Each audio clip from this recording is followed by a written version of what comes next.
Our ceiling is through the roof. Josh Smith said that, and I'm saying this. Welcome to High and Low.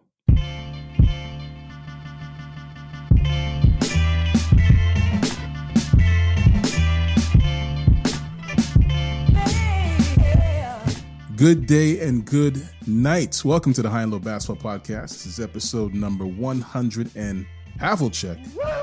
Nah, actually I'm joking. It's 100 and Mullen. Let's go with Mullen, aka episode number 117. See, 17 is the number that was worn by 1/3 of the Golden State Warriors Run TMC. That's Tim Hardaway, Mitch Richmond, and Chris Mullen. Chris Mullen was the 6'6" wing for Golden State, who had his best years in the Bay, where he was averaging about 25 a game easily. He was an all-star back then. Could easily be overlooked if you judged him by his buzz cut. You know, the fact that he looked like an insurance salesman from Omaha, Nebraska. Oh, man. I was just going to say, worst haircut in the whole NBA, 100%. Oh, yeah, 100%. Chris Mullen, despite the fact that he had the worst haircut in the NBA, especially at that time, probably in history, he was a Brooklyn-bred sharpshooter, an ooter, you know, built to annihilate and embarrass the competition. He did that in high school. He did it at St. John's. He did it in the league, so much so that he earned a spot in the Hall of Fame. And I've said this before, I'm saying it all over. Shout out to Camp Low for that line. Run TMC is one of the greatest names given to a team or group of players. I think the Fab Five might be the best, but Run TMC is pretty close. Very good. Anyway, oh yeah, I love it. My name is Ike Amaechi, and today I'm joined by Hugo, Sean Khan, Mitch Orsatti, and Stephen Leslie. Around here, we live by the strict code governed by the high and low lives of the world, which means we talk about basketball, especially and specifically the NBA. We talk about it at any time, anywhere, north, south, east, west, high and low. This week on High and Low, it's all about disrespect. We're not talking about how these guys treat Hugo on a regular basis. No. No, we're not talking about that. Not that. They got started early, before we even started recording today.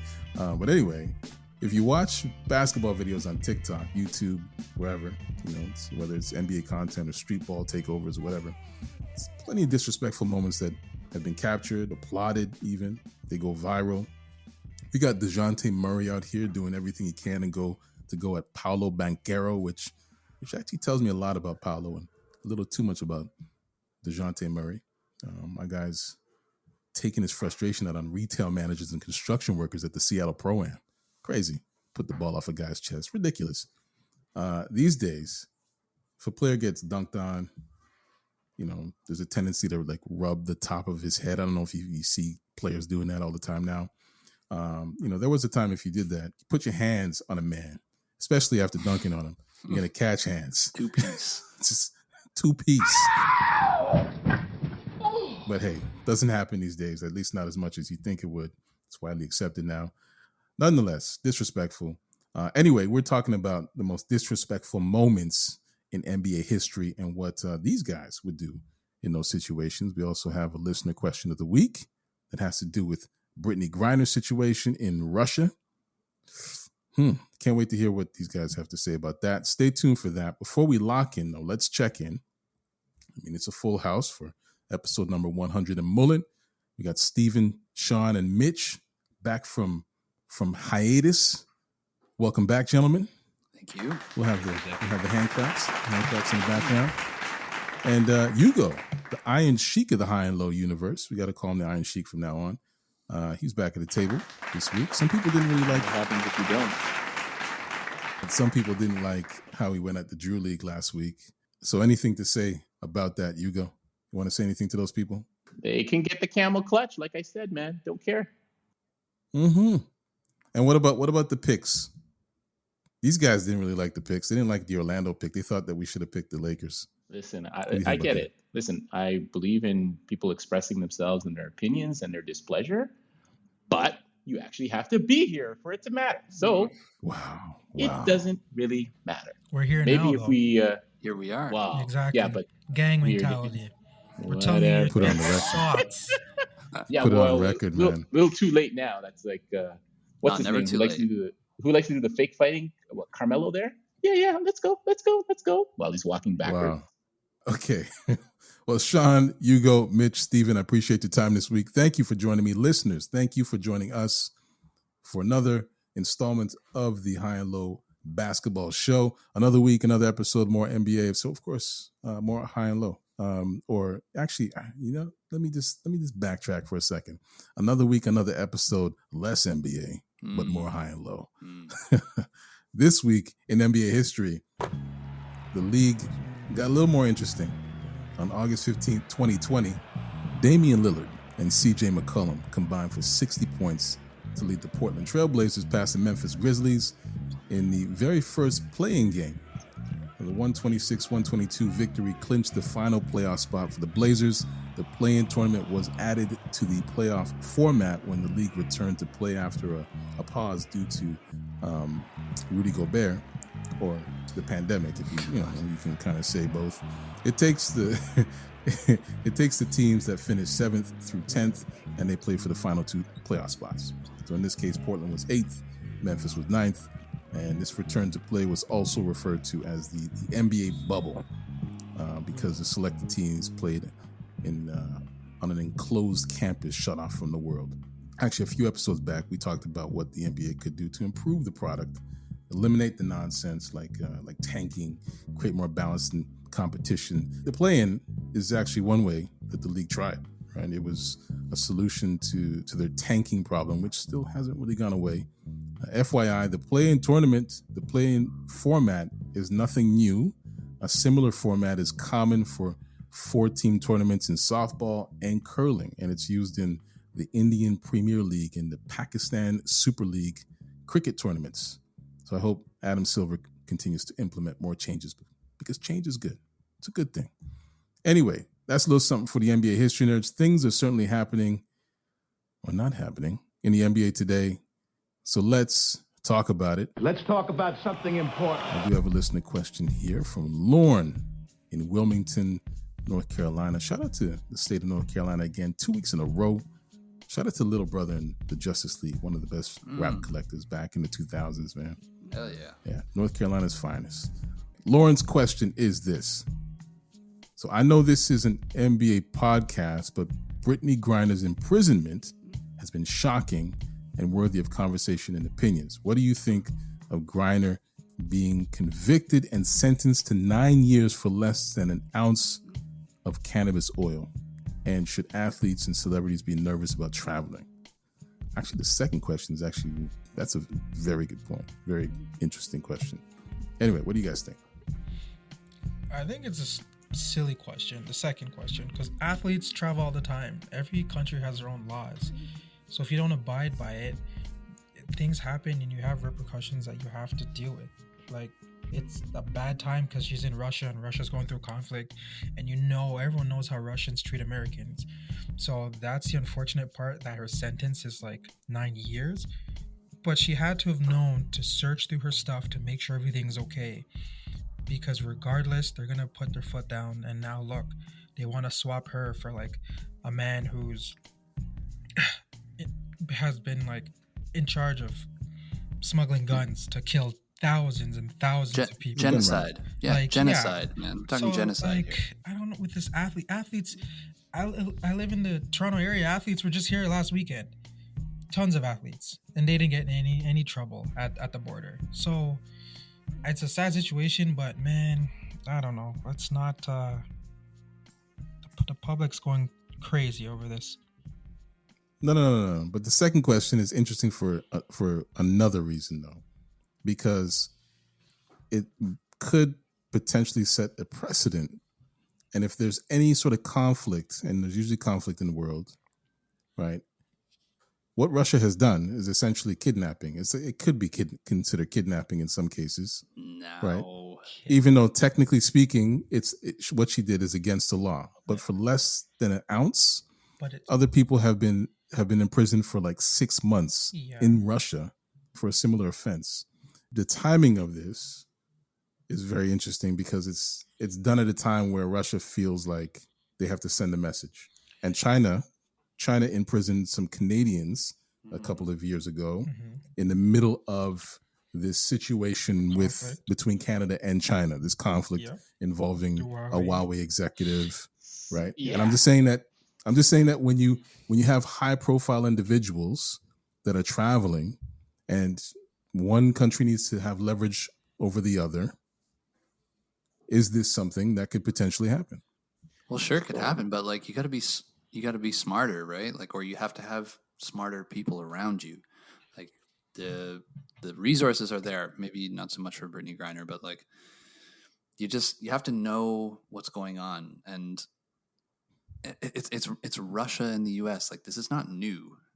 She should have known better. Honestly, she obviously had no idea that she would be sentenced to 9 years, which is insane. Like that's awful. But like, yeah, to be honest, I'm torn on this one because I feel terrible for her. But you can't bring an illegal substance into a country and not expect there to be some penalty, and then you have to factor in the rest of it, all the geopolitical nonsense, all the I'll trade you this for that. Like it's a ESPN trade machine. Like it's so I feel so bad for her, but you got to have a little bit of sense of place and time. Yeah, and you mentioned the other prisoners in Russia serving less time. Like there's literally thousands of prisoners in the US that are in jail for cannabis possession. So I mean, if you're crying about Brittney Griner, like you should be speaking up for all of those guys too. Like, people only care because she's famous and good at basketball. Like let's be honest here. Yeah, do you think Brittney Griner would care if you were locked up in a Russian prison? Like hell no. So it's I guess it's okay to feel sympathy for her, but like it's definitely not okay for them to be releasing dangerous criminals to set her free. She's not worth the innocent lives that could potentially be taken in a trade like that. So allow me to answer the question correctly. And this should be good. I'm very excited. On a couple of points. So number one, I agree that Brittney should have been smarter. But as anecdotals will say, is when Americans travel, they feel like America is with them wherever they go, even if they go to Russia. Now, if you know that Russia is in conflict with Ukraine and the United States is providing weapons to Ukraine, any American with half a brain would know, hey, you know what? That's probably somewhere I got to avoid, right? Like, for example, if Americans want to suddenly go to Taiwan and then they want to transfer through China, you don't think somebody's going to get plucked up just because of what Pelosi did? This charge, 9 years for Brittney having cannabis or whatever. Vape cartridge, that's all. Vape cartridge, whatever you want to call it. We know it's absolutely BS. It means nothing. The only reason why she pled guilty was so that they could do this swap. If she chose not to plead guilty, she would just simply disappear in Russia. You wouldn't hear from her for a year or two. And they would just say, oh, bureaucratic, judicial, blah, blah, blah, right? It's no different than when LeBron and James Harden were in China and Morley started talking crap about China in Japan. And everybody got their heads bent out of shape, and LeBron was pissed. Why? Because he understands the politics. You talk crap like that about dudes that are playing in China, suddenly China says, hey, you know what?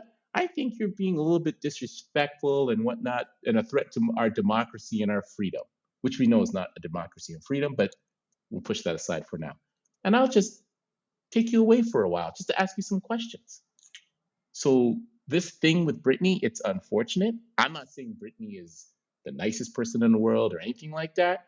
I think that's really a moot point as it pertains to this.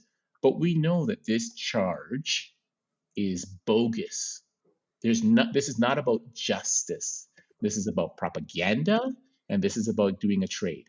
If the Americans feel that to get Brittney back, that we got to give up 1 or 2 Russian killers, it's ridiculous. We know Brittney's not worth that. Brittney is not that much of a criminal in Russia as opposed to what these folks are doing in the United States. Now, the twist is it could be just a bunch of bullshit on both sides of the fence. Maybe these Russian killers that the Americans call them, which is dudes that had vape cartridges and were smoking weed in Miami. The swap. I think the swap is probably going to be the biggest part of this story, because that's where the precedent will be set, and I think that's going to be a dangerous one. I mentioned the two Michaels that were imprisoned in China. They had nothing on them, by the way, and they were charged with espionage, which can happen with anyone. LeBron James can go over to China and they can charge him with espionage, and it'll be very difficult for the United States to wriggle out of that one. If these countries decide that they want to start using this as a tool in their arsenal, then we'll be a lot of trouble. And just another reminder to listeners, hey, get that High and Low merch available on VonnAbraham.com. Link is in the show notes. If you want to leave a question for the podcast, drop a DM on TikTok and Instagram. Links in the show notes. It's time to put this segment on the plane to Russia with 2 ounces of cannabis oil. Good luck to you.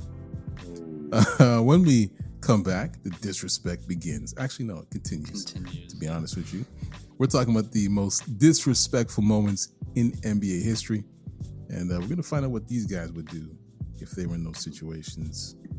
I have a feeling things will get a bit spicy. Just a bit spicy, respectfully.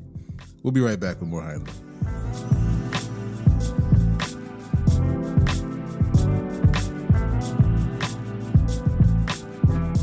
This moment is brought to you by High and Low listeners. This week, we had listeners share their top 5 most disrespectful moments in NBA history. We heard from Biggums in Thousand Oaks, California. Shout out to Biggums.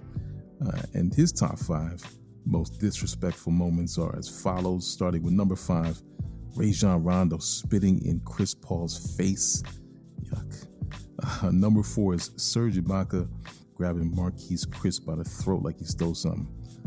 Number 3 is Michael Jordan shooting a free throw with his eyes closed versus the Hawks. Disrespect. Number 2 is Reggie Miller's choke sign to Spike Lee after scoring 6 points in 7 seconds on the Knicks. And number 1 is the first time Steph Curry took a 3, turned his back to face the Denver bench before the shot even went in. Disrespect, man. Great list, Biggums. Thank you, appreciate you. Now let's get back to the show.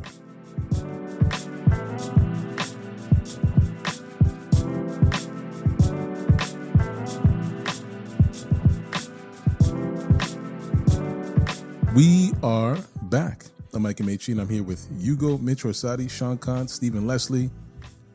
I'm going to share the most disrespectful moments in NBA history with each of you, and after hearing about this moment, you'll tell us what you would do if you were in the shoes of the disrespected party. And as a bonus, the group can chime in at the end and just basically say, listen, that's BS. You would never do that. Or you can completely agree with the person. It's up to you. Let's start with this one. This one is for you, Steven. So in 2001, the 2001 NBA Finals, Allen Iverson and the Sixers faced Kobe, Shaq, and the Lakers, your Lakers. The Sixers were feeling themselves, you know. They had a great season. They swept the awards that season. Game 1, Iverson got in his bag, so to speak, crossed up Ty Lue and hit the 3. The move left Tyronn Lue on the ground. So instead of walking around Ty Lue, Iverson decides to step over Ty Lue. Disrespect. If you were Tyronn Lue in that moment, Steven, what do you do? So I'm getting torched all game and you're going to walk over me. I'm going to try to whoop your ass. I'm going to be pulling your braids. I'm going to be punching, doing whatever, because I know I got Shaq on my side.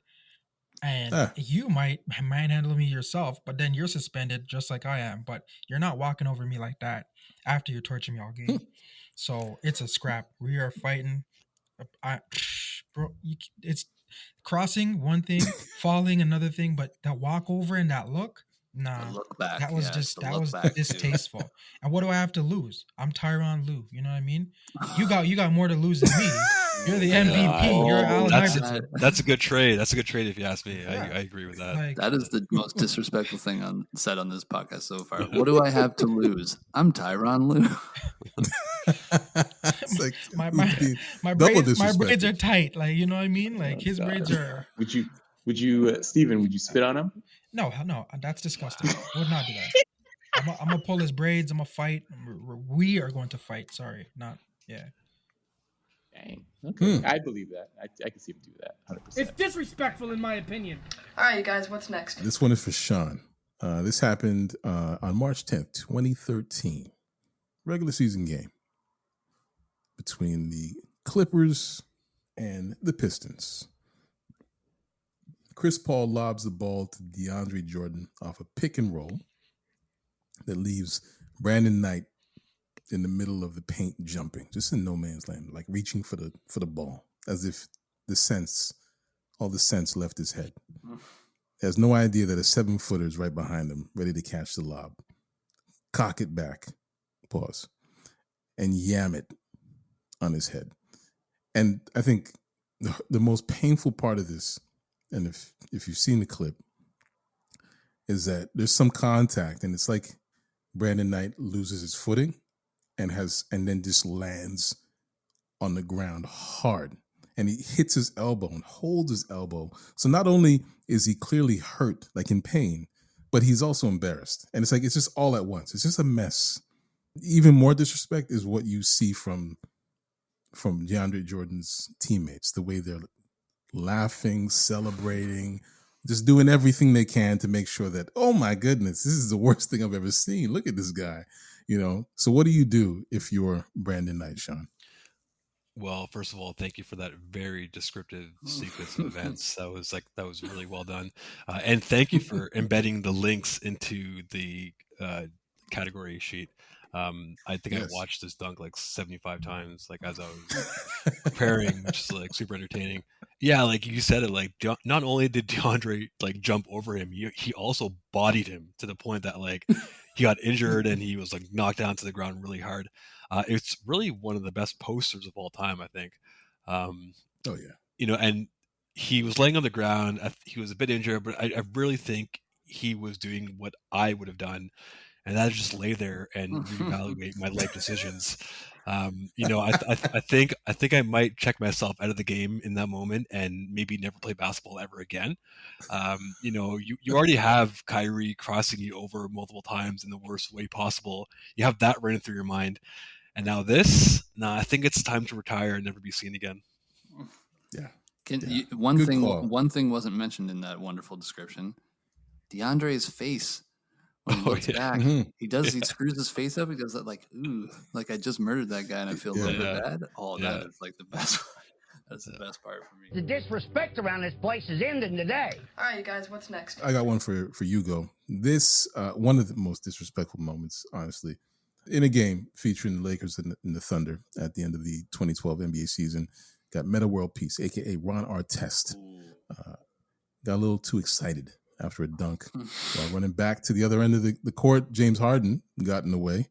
And Meta, who claimed to be swinging his arms in celebration, just excited about that dunk, throws an elbow, lands a hard elbow to the back of Harden's neck, to like the base of his skull, and leaves the beard with a concussion. That's a bad one. Mm-hmm. Russell Westbrook and Serge Ibaka were the first of Harden's teammates to reluctantly get in Meta's face. I say reluctantly because Meta looked like he wanted smoke. He seemed like he was ready to risk it all at that moment. And if you see the clip, you see Serge. It's like Serge was trying to pipe up, but was like, I'm going to let you hold me back in this situation. And Russ felt like, it was like there was a force field, an invisible force field around Meta, because Russ just would not get any closer than he needed to get to Meta World Peace. Even though Meta World Peace was like, yeah, come and get it. So with all that said, Hugo, if you're James Harden, what do you do in that situation? Actually, no. Not just if you're James Harden. What do you do if you're James Harden, Russell Westbrook, or Serge Ibaka? I'll give you a choice. So, I'll do all three real quick. So, number one, what Russ should have been doing is he should have been hyping up Serge so that Serge can get enough courage to go at Artest. Then Harden. That's not going to work. Well, he should have tried. Harden. See, I'm a petty dude, so I would have done two things. One, I would have made sure that my girls would have taken care of me after the game. And then I would circle the next date that I'm playing the Lakers. And all I would whisper to Artest is, don't jump. Because if you jump, You're going for a ride, my friend. You're going for a ride. Clothesline from hell. Wow. So like Dexter Pittman. I don't think you can give him a warning because our test will kill you before that. Oh, Yeah. no. I'll give you the warning. I'll give you the listen. The warning is customary to let you know, hey, it's going to happen. So just be aware. You know what? I have a Can't not feeling that avoid this is going to be the jumping the first basketball game. BS. I don't think you BS do none call. of that stuff. Yeah, you ain't do none of that. Make sure my girls. You're in do it. I don't OKC. care. We weren't in Houston. What girls? Yeah. And muster You know, up those- courage. If you got to muster up courage, you got 2 seconds to react. Your boy just got elbowed to death. No, man. I'm circling that. Concussed. I'm circling that. Next game. When was the next game? How many weeks? That's what I'm saying. We'll get him back. The hockey rule. You're not doing that. What started it? He's a drunk and he's disrespectful. All right, you guys, what's next? This one's a fun one. This one is from Mitch. That's me. Okay. In 2014, the Pacers were the one team positioned to play spoiler to LeBron James and the Heatles. Oh, hate those Heatles. Hey, wait, before you go on. Run TMC, best name. Heatles, trash. Ooh. Terrible. Terrible name. Worst name. Yeah. Worst name. So this rivalry, I want to call it a rivalry. I think it was Pretty one-sided. Kind of one-sided, yeah. In the moment, it felt like it. It felt like, oh, man, are the Pacers going to get it? There had to be someone. Yeah, exactly. This was the arrival of Paul George. You know, I think Danny Granger was the former alpha of the Pacers. And, you know, due to injury, that had to end. And Paul George sort of stepped up.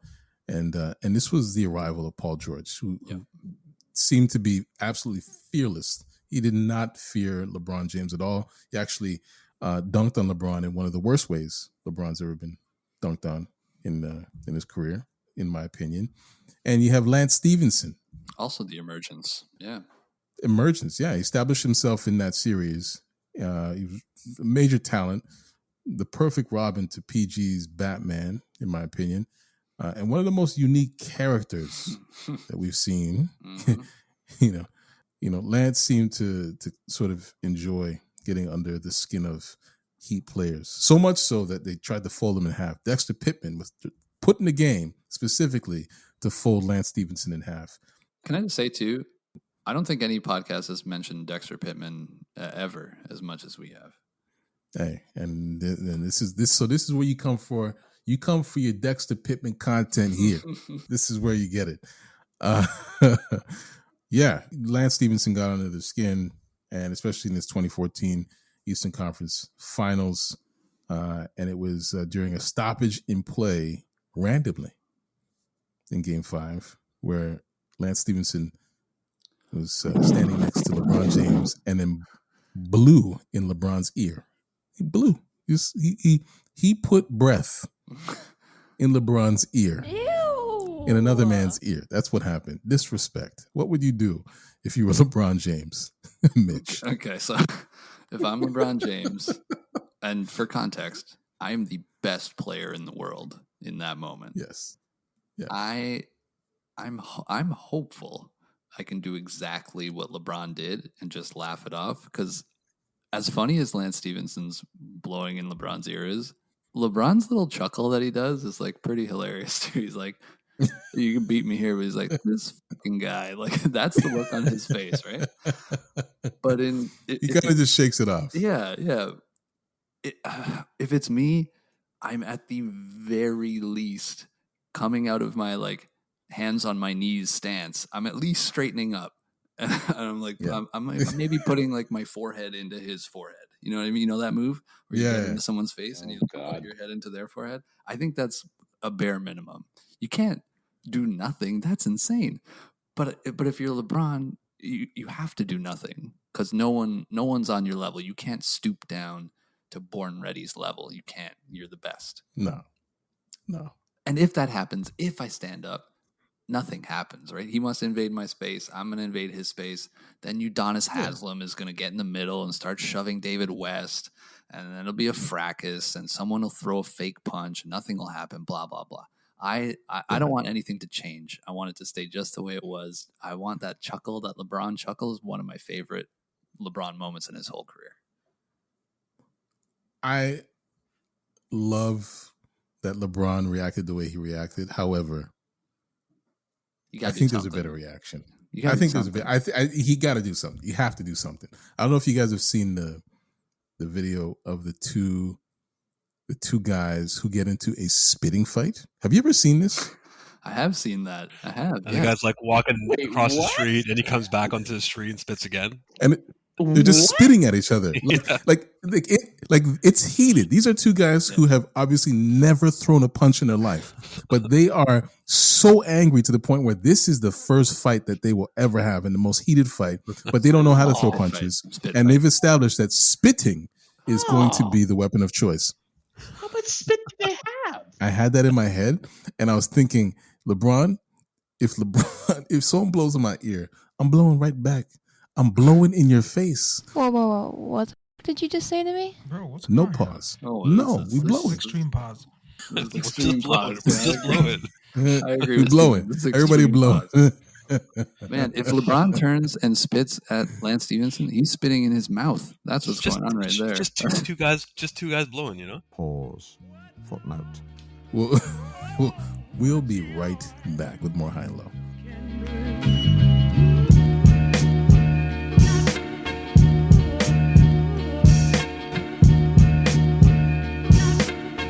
We are back. This is High and Low, and we have more moments to share, more disrespectful moments. Let's let the disrespect continue. Continuing with Shawn Kemp. So, Shawn Kemp of the Seattle Supersonics back in the day catches the ball at the top of the key, takes one dribble, curls the ball, and then bangs it on Alton Liston. Alton Liston, who? Who the hell is that? Sending him to the ground. The disrespect? Well, here's the disrespect. Shawn Kemp crouches and does the whole double finger point at Liston as he's on the ground. It's like two fingers, 2 point. Like he pointed both index fingers at Liston. Disrespect. What are you gonna do if you're Alton Liston? You go. So I would simply get up and look to inbound the ball, but instead of inbounding the ball, I would reminisce of my grade school times playing dodgeball and throw the ball at Shawn Kemp's head. Oh, so you'll pull a Rick Dudley. Just whip it at his head. That's all I would do. Just hope I would make contact in the back of the skull. I can see Hugo doing that, but he's definitely missing. Yeah, that's you. Hey, listen, it's the intent. That's all that matters. The intent. So similar moment happened between Shaquille O'Neal and Rick Dudley. Mm-hmm. And Shaquille O'Neal dunks on Rick Dudley. Sorry, Chris Dudley. I said Rick Dudley. Who's Rick Dudley? You're thinking of Rick Smits. Yeah. No, Rick Dudley is a person. The coach was Rick Dudley's a person. I think the other guy's a singer. I think so. Okay. Sean, remember this disrespectful moment? Scottie Pippen. Possibly the most disrespectful poster. Scottie Pippen catches the pass on a fast break and yams it like he was working out some anger issues during the practice. Fortunately, or unfortunately, depends on who you ride for, Knicks center and star Patrick Ewing was under the basket, under the rim, and falls over with the contact with Pippen as he gets dunked on. And then Pippen takes it a step further, but literally takes a few more steps further, straddling over Patrick Ewing while Patrick is on the ground. What do you do if you're Patrick Ewing? Well, let's also not forget that while Ewing was falling, Pippen gave him a little shove, stared down at him when he was on the ground, and said something to him as well. I think this is one of the most disrespectful dunks of all time. So I think the only appropriate response is to go after Pippen and like attempt to throw hands. I think someone is definitely trying to hold him back, especially from the size of Patrick Ewing. I feel like all out rage is the only play here. I agree. It's uncalled for. That's what I'm saying. Like he just walked away, and even to this day, I think Pippen talks about how Ewing still like won't really talk to him anymore. Like he might like cross paths, like give him a little shove or something as a little joke, but he won't even talk to him really. He's still pissed about it. Sheesh. But didn't the Knicks win that series? The Knicks won that series. I believe it. That was the second round. They did. That was the year Jordan retired. So yeah, so he had the last laugh, I guess. Apparently not, because he still doesn't still talk to laughing him. at Ewing because of the so. And he didn't win the title either, so whatever. Pippen has 6. All right, you guys, what's next? This next one is for Steven. This is a very disrespectful moment, in my opinion. Not quite. Okay, I'm not going to judge. I'm not going to rank. But hey, Damian Lillard and Russell Westbrook are not on the best of terms at this point in their careers. This is back in, is this 2019? It's the OKC Thunder and the Portland Trailblazers first round of the NBA playoffs. They had a few run-ins. Russ was quite vocal during this series. Portland was up 3-1 in the first round, by the way. And with 3 seconds left in the game tied at 115 apiece, Lillard, guarded by all-world defender Paul George, pulls up from 40 feet out, from the logo almost. That's a bad shot. He drills a shot. Bad shot, but he drills a shot. He hits the shot. Hits the shot. Game winner, sends OKC home, and then he's walking back and proceeds to wave bye-bye. Clear signal to Russell Westbrook and his exit from the playoffs. What do you do? What do you do if you're Russell Westbrook? Running up on Paul George. I'm like, what's your problem? You're supposed to be the best defender on the team. You want to be Defensive Player of the Year, and you make him hit that shot, and we're losing 4-1. Bro, they're gonna have to hold me back, because honestly, the only thing I can do is just go after Paul George. I can't go after Lillard. He hit the shot. He won the game. He won the series. The only thing I can do is bash my other teammate. That's it. Wow. No That way. is it. No way. No way that's what you do. 100% no way. Me, no way. What else is there to do? So you walk off and mope. There's no way you start I'm not attacking walking off Paul and mope. George. I gotta No attack Paul way. George. He's the defender. No way. He's talking all this stuff, and then at the end, see, this is what happens. If you don't attack Paul George, you allow this simp mentality where he goes in and says it's a bad shot. This is why you need to attack the idiot. Not a chance in the world. At least like a verbal public lashing, so the whole world could see on camera. So you're like pointing him out. But that's what's gonna happen. Yeah, like you point, like what do you? Oh, like, that's you know what's going to happen? No, you said you were going to attack. I am attacking him. I'm physically Westbrook. attack. You're gonna beat up Paul George after he I didn't say beat destroyed. up. Okay, let me tell you how I do it. I do it the same way Phil Jackson thumped Pau Gasol in his chest when the cameras were on. The same way. That's how he's getting it, because it's like you just changed. You just embarrassed us. We were talking all this smack. I think Paul George was like top 5 for MVP that season as well. And look, this is what you let happen? Come on, man. So my question is, would you cuss him out in patois? No. Not sure how Westbrook's patois is, but I think it's terrible. I'm just going to take a guess. Yeah. You got to be it's careful. It's about as good though, as yours, Hugo. if you're Westbrook, you shouldn't throw stones in glass houses, because Paul George probably could have a laundry list of mistakes that Westbrook made that whole series too. So that's fair. Okay, we got time for one more. What better way to finish it than with the greatest of all time, Michael Jeffrey Jordan. So Jordan had a friendly rivalry with Dikembe Mutombo. And Jordan was quite vocal with the fact that he always wanted to dunk on Mutombo. Remember, Mutombo was like regarded as one of the greatest defenders of all time. You know, block shots, dunks, everything. Just anything around the rim. The ultimate rim protector. And he'd always give the finger wag. Always the finger wag, right? And so Jordan, on a particular play in a game between Atlanta and Chicago, gets the opportunity. I think he goes baseline, chest to chest with Mutombo, and finally dunks on him. And his response after yamming it on Mutombo, gives him the finger wag. Gives a finger wag to Mutombo, just to let it sink in a little harder. Disrespect, man. What are you gonna do if you're Dikembe Mutombo? Mitch. Okay, so you painted the picture very well. Again, very descriptive, very well done. My nickname is Mount Mutombo. All right, so I'm Mount Mutombo here. I'm one of the best. Not Mount. Okay, I'm one of the best defensive players in the league, if not the best. And I just got smushed on by the best player of all time, who I openly talked to and about, and that he would never do it. I'm caught on camera saying it would never happen in the All-Star game in the dressing room, right? And they're constantly needling each other back and forth all the time. I'm waving my finger at everybody that I dunk on or that I block every time. And then it happens to me and I get dunked on. What can you do? You got to laugh that off. You just got to laugh it off. You've been giving it, that's what you did. Giving it. And finally you got it. And you got it from Jordan. It's like, that's Jordan. All right. He's going to dunk on everybody.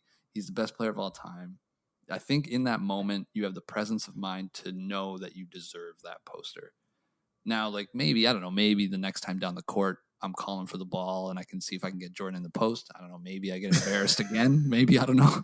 Mutombo's post game was pretty terrible. His post game was horrible. Atrocious. But you might have like a little extra juice after you just got dunked on, right? You might have a little extra in the bag. Oh my God. No, that's not happening. Listen, I'm telling you what I would do. What I would do is I would try to get a little retribution on the other end. I would try. Mutombo composed in the post is a bad look, but him like trying to prove something in the post, like extra bad. No. Mitch, you got this question wrong. What you should have done.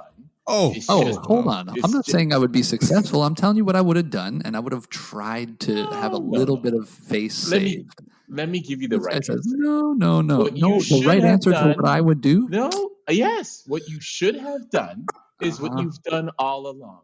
Just wag your finger and continue on. That's all you have to do. Bro, I said I would laugh it off. That was the first thing I said. No, you got to wag your finger and go, no. And then go. Why? what do I have to wag my finger at? I just got yammed on. Listen, people will remember the finger wag and not the yams. Anybody who just heard Hugo say, I have to answer the question the correct way, strike that from your memory, okay? That is wrong. No. Exactly. Okay, those are very disrespectful moments. Very disrespectful. And you know what? We took it easy on each other. I feel like we took it easy on each other. We generally believed our responses and our answers. Ish. Good on you. Ish. Why the fuck I can't shoot 3-point shot? Anyway, this brings us to the end of this episode of the High and Low Basketball Podcast. So thank you, Hugo. Thank you, Sean. Thank you, Steven. Thank you, Mitch. Subscribe to High and Low anywhere you find podcasts. Hey, make us a part of your weekly routine. You know where to find us. We're on Instagram, TikTok, Twitter, and YouTube. Links to those are in the show notes. So where can listeners find you, Hugo? You can't find me. I'm taking a break from the world so I can just relax and enjoy the dog days of summer. Nice. Nicely done. Good on you, man. It's you deserve it. You've earned it. Especially after this podcast. Goodness gracious. These guys didn't take it easy on you at all. Disrespect. And Sean, where can they find you?